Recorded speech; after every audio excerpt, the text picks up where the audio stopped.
Friends, in this video series of Principle of Body Alignment, today I will be discussing on a topic about breath alignment, our first principles of alignment, especially how breathing can affect your core and spine stability, as well as your pelvic diaphragm, and that can also affect the alignment of the spine. Many fitness and rehabilitation experts believe that diaphragmatic breathing or intra abdominal pressure breathing, that is IAP, is the most fundamental demonstration of core and pelvic floor function. In this video, we will discuss about how proper breathing can align the spine, activate the core, and better function of the pelvic floor muscles. What are core group of muscles? When we talk core muscles, it's your TVA, that is your transverse abdominis, obliques, multifidus, and pelvic floor. But everyone forgets the diaphragm. The diaphragm's two main functions involves breathing and biomechanics. It's one of the most important muscles for maintaining intra-abdominal pressure. In case you do not activate the intra-abdominal pressure, it may result in poor motor control and lack of spinal stability that can lead to misalignment of the spine. When the diaphragm is not properly engaged, other muscles must compensate, which increases the risk of injury and dysfunctions in breathing. If the core muscles can't maintain internal pressure and the spine loses stability, movement suffers. Core muscles don't move heavy weight. They stabilize the spine while other muscles move load. Put another way, intra-abdominal pressure is like a weight belt applied from the inside. A proper core training program should teach participants how to maintain a neutral spine while breathing and moving the extremities. Breathing and pelvic floor muscles. We need to train our students with proper healthy breathing patterns. If due to some reason one cannot demonstrate a proper breathing pattern, then the diaphragm will lack coordination, endurance, and strength to function its role of postural stabilizer. Hence, proper breathing pattern should be our priority. As a yoga teacher, we need to know the connection between breathing and pelvic floor muscle function. But I realize that likely most people don't realize there is a connection there. Think about it. Now, if you have to cough or shout, something that requires us to breathe out forcefully, the abdominal muscles are going to contract more forcefully. This increases the pressure in our abdomen a lot. The pelvic floor muscles now have to contract a lot as well to help prevent things from being pushed down. For people that have issues with continence, it is often this coordinated movement that is disrupted. Muscles may be too tight, that is not relaxed enough, or too weak, that is not contracting enough. With every breath, abdomen muscles, pelvic floor, and diaphragm are meant to work together, creating and regulating pressure. It helps to think of our trunk as a pressure canister.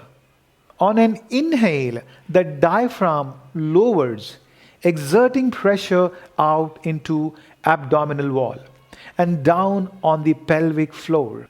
On the exhale, the diaphragm rises as the abdominal wall moves in and the pelvic floor lifts. When we exhale under normal conditions, this process happens without any effort or conscious attention. But when demand for oxygen is high, that is exertion, a forceful exhale causes deeper abdominal contraction and pelvic floor contraction. What is the intra-abdominal pressure like? There is a space called peritoneal cavity in the human abdomen. It contains several organs such as stomach and liver, and the pressure in the abdominal cavity is called as IAP. It's a concept of pressurizing your core through abdominal bracing and belly breathing. To achieve IAP, you breathe into your belly, that is your core, using your diaphragm rather than your chest. This method is the most efficient way to breathe. So, you can maintain good spinal health and prevent issues with surrounding musculature. Now, what is the effect and influence of the increase of IAP? As intra-abdominal pressure increases, the body's center of the trunk and spinal column is supported as the axis of the body. Then the stability of the spine increases, and it is possible for a person to keep a good attitude, to stand straight without any difficulty. Furthermore, the performance in the exercise and sports would be improved because of the increased stability of the body, trunk, and waist in various movements. How should we breathe? Our body is designed to allow for deep 360-degree breathing. In other words, the ribs should expand and contract circumferentially and equally in all directions. This allows for deep breath and full excursion of the diaphragm. One of the principles for upper body alignment is the position of the head and the cervical vertebrae. The basic instructions is to have the jaw in close proximity with the collarbone. By doing this, there is generally a lift of the rib cage and a straightening of the upper spine or cervical vertebrae. As you become aware of doing this, there is also an impulse to breathe in. When held this way, diaphragmatic breathing may start by itself. And don't forget to add the gentle smile. Watch yourself. Breathe in the mirror. What do you notice? Is all the air going out through your belly? Is your neck tense? What about your shoulders?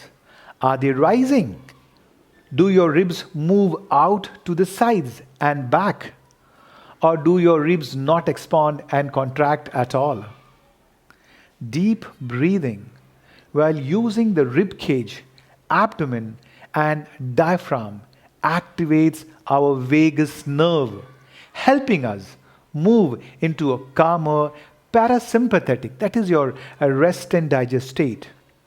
We are better able to cope with stress, sleep better, have better bowel movements, feel less tension, and have better sex. Do you care enough about how you breathe? What goes wrong in breathing? I often see a shallow or paradoxical breathing pattern leading to emotional and physical repercussions.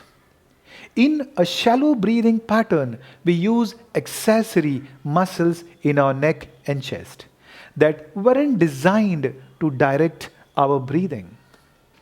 These accessory muscles are meant for emergencies, fight or flight.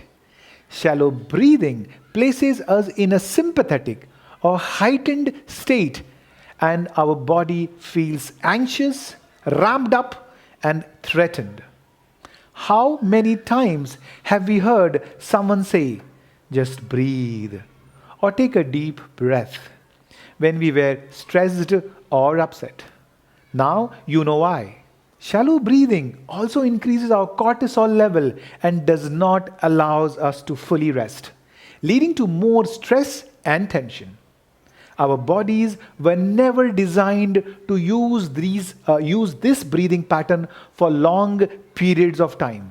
Again, this pattern is designed for survival, not everyday life. When you sustain this pattern, you end up with neck pain, headaches, jaw pain, numbness, tingling, and shoulder pain. Now friends, we need to retrain the breathing method of our students, and it has definitely shown to be successful. But yes, it can take several weeks and continuous practice throughout the day. But the best method to do is 10 minutes of practice performed several times throughout the day are most effective in tackling breathing pattern dysfunction. Pursed lips breathing. One of the best ways to retone the diaphragm and retrain breathing is to use a slow exhalation pattern, breathing through pursed lips. This method of breathing helps reduce quick breathing and higher CO2 levels during and after training or during stressful situations that can elicit a quick breathing pattern. Instruct clients to breathe in through the nose, that is 2 to 4 seconds, and very slowly out through the mouth with pursed lips 4 to 8 seconds. Clients should be encouraged to repeat this process twice daily for at least 30 repetitions. A few cues to encourage pursed lips breathing include blowing through a straw and blowing slowly and steadily at a candle so as to make it flicker but not go out. Reducing shoulder movement. This exercise is intended to discourage the elevation of the shoulder girdle while breathing. Instruct your clients to sit in a chair with forearms and elbows comfortably supported by the arms of the chair. During the inhalation through the nose, have them gently push down onto the arms of the chair as they exhale through pursed lips. Instruct them to ease the downward pressure of the arms. Remember friends, the above method of breathing is only for training purposes. Breathing and bracing. An important element of core training is learning how to brace and breathe concurrently. There has been much debate between those who follow McGill's core stabilizing approach of bracing and Hodge's strategy of hollowing. Hollowing involves drawing the navel towards the spine, which is believed to create transverse abdominis activation. Bracing is a voluntary mild isometric contraction of the core in a 360-degree manner, with the goal to stiffen the spine against an external force. Recent research has shown, however, that hollowing actually reduces spinal stability. Bracing has been shown to be a superior method compared with abdomen hollowing.